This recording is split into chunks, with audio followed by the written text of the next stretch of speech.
विवाह के 8 प्रकारों का वर्णन। याज्ञवल्क्य जी ने कहा, हे यत्रवत मुनियों, आप सभी अब गृहस्थाश्रम के धर्मों का वर्णन सुने। विद्या अध्ययन की समाप्ति के पश्चात गुरु को दक्षिणा प्रदान करके उन्हीं की अनुज्ञा से स्नान कर शिष्य को ब्रह्मचर्य व्रत की समाप्ति करनी चाहिए। तदनंतर वह सुलक्षणा, अत्यंत सुंदर मनोरमा, अस्पिंडा अवस्था में छोटी, अरोगा, भ्रातमती, भिन्न प्रवर एवं गोत्र वाली कन्या से विवाह करे। सभी अस्पिंडा कन्या को विवाह योग्य बताया गया है। इससे यह स्पष्ट हो रहा है कि सपिंडा कन्या से विवाह नहीं करना चाहिए।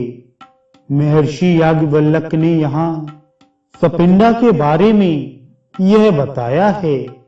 माता से लेकर उनके पितामह आदि की गणना में 5वीं परंपरा तक तथा पिता से लेकर उनके पितामह आदि की गणना में 7वीं परंपरा तक सपिंडे समझना चाहिए।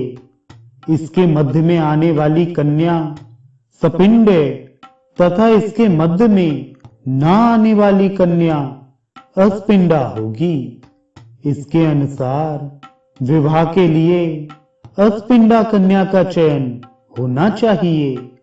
ऐसे ही उसी कन्या से विवाह उचित है जिसका मार्त कुल तथा पितृ कुल में 5 परंपरा तक सदाचार, अध्ययन एवं पुत्र पौत्रादि की समृद्धि की दृष्टि से विख्यात हो। ऐसी ही कन्या के लिए समान वर्ण में उत्पन्न क्षत्रिय एवं विद्वान पुरुष श्रेष्ठ होता है। अन्य विद्वानों ने जो यह कहा है कि द्विजातियों के लिए शूद्र कुल में उत्पन्न हुई कन्या भी ग्रहण करने योग्य होती है, यह मेरा अभिमत नहीं है, क्योंकि उस कन्या में उससे विवाह करने वाला उसका पति ही स्वयं उत्पन्न होता है। तीनों वर्ण 3, 2, 1 इस क्रम से वर्णों में विवाह कर सकते हैं। शूद्र वर्ण को अपने ही वर्ण से कन्या प्राप्त करनी चाहिए। अपने घर पर वर को बुलाकर उसे यथाशक्ति अलंकृत अपनी कन्या प्रदान करना ब्राह्म विवाह है।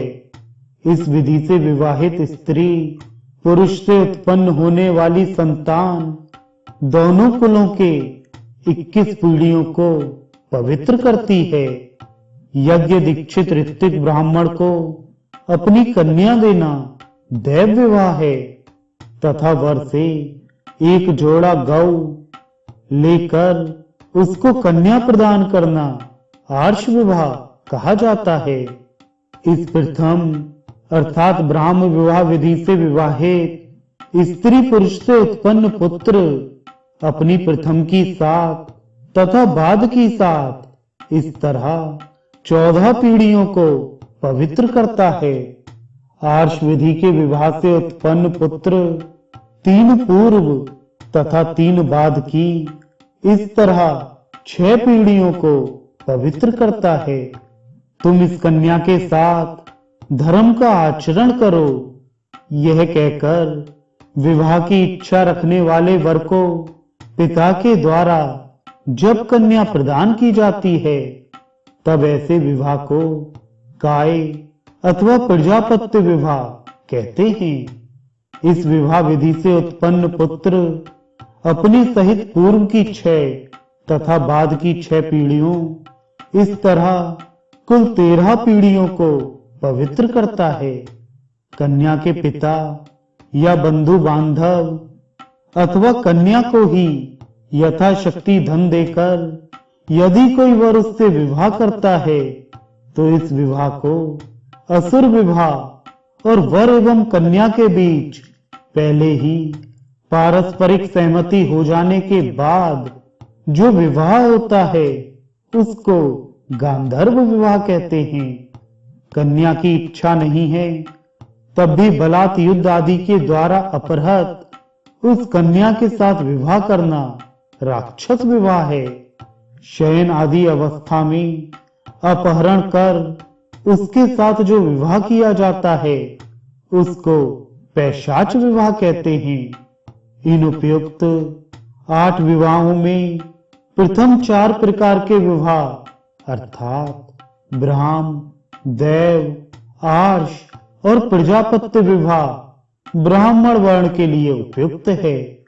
गांधर्व विवाह तथा राक्षस विवाह क्षत्रिय वर्ण के लिए उचित है। असुर विवाह वैश्य वर्ण और अंतिम पैशाच नामक विवाह शूद्र वर्ण के लिए उचित माना गया है।